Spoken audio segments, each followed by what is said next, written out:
ഇതാണ് ഞങ്ങളുടെ മീൻ പെരട്ട്. ഇതിൽ ചെറിയ ഉള്ളി, അല്ലാതെ ഇതിനകത്ത് അധികം മസാലയൊന്നുമില്ല, വെള്ളം ചേർക്കത്തില്ല, പുളി ചേർക്കൂല, എന്നാൽ പുളിയുണ്ട്, എല്ലാം ഉണ്ട്. ഇവിടെ കഴിച്ചവർക്ക് ഏറ്റവും കൂടുതൽ ഇഷ്ടപ്പെട്ട സാധനമാണത്. ഒരു ചിക്കൻ പെരട്ട് ഉണ്ടാവില്ല അല്ലേ? ചിക്കൻ പെരട്ടും ബീഫ് പെരട്ടാണ് ട്രിവാൻഡ്രത്ത് ഉണ്ടാവുക സാധാരണ. നമ്മൾ മാറ്റി മീൻ പെരട്ടാക്കി.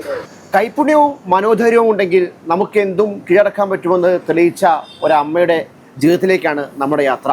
നല്ല ചട്ടിച്ചോറും നല്ല ഇലയിലും നല്ല ഊണും, നല്ല മണം, കാറ്റ് നല്ല വരുന്നുണ്ട്, കാറ്റ് നല്ല ബീഫിൻ്റെയും ചിക്കൻ്റെ ഒക്കെ മണം. ഊണ് സ്റ്റാർട്ടായി. ഇപ്പൊ ചട്ടിച്ചോറും പിന്നെ എന്തൊക്കെയാ? ചട്ടിച്ചോറും നോർമൽ മീൽസും. ഏതാ മൂവ് കൂടുതൽ? രണ്ടും ഒരുപോലെ മൂവ് ആവുന്നുണ്ട്. എന്തൊക്കെ ഐറ്റം വരുന്നത് ചോറില്? ചോറില് സൈഡ് ഡിഷായിട്ട് തോരൻ കാണും, മെഴുക്കുവരട്ടി കാണും, കപ്പ കാണും, അല്ലെങ്കിൽ അവിയൽ കാണും, സാലഡ്, 2 ടൈപ്പ് അച്ചാർ, 2 ടൈപ്പ് ചമ്മന്തി, ഇതെല്ലാം അതിൽ കാണും. പിന്നെ സാമ്പാർ, പുളിശ്ശേരി, തൈര്, അല്ലെങ്കിൽ സാമ്പാർ രസം തൈര്, അല്ലെങ്കിൽ സാമ്പാർ പരിപ്പ്. 15 ഐറ്റം ഉണ്ടാവും. 15-ന് മേളിൽ പോകുമെങ്കിലേ ഉള്ളൂ. ചട്ടിച്ചോറിൽ എല്ലാ ഐറ്റവും ഉണ്ട്. മുട്ടയും, മീൻ ഫ്രൈ ഉണ്ട്, മീൻ കറിയുണ്ട്, ബീഫ് ഫ്രൈ ഉണ്ട്, ചിക്കൻ പെരട്ടുണ്ട്.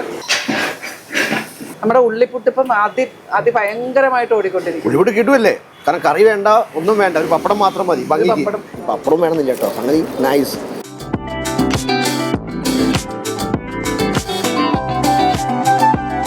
പ്രോപ്പർ ലൊക്കേഷൻ പറയുമ്പോൾ ഈഞ്ചക്കല്ലേ? ഈഞ്ചക്കയെന്ന് നമ്മൾ കോവളം പോകുന്ന റൂട്ടിൽ സൗത്ത് ടൗൺ മോട്ടോയുടെ സൈഡിലാണിത്.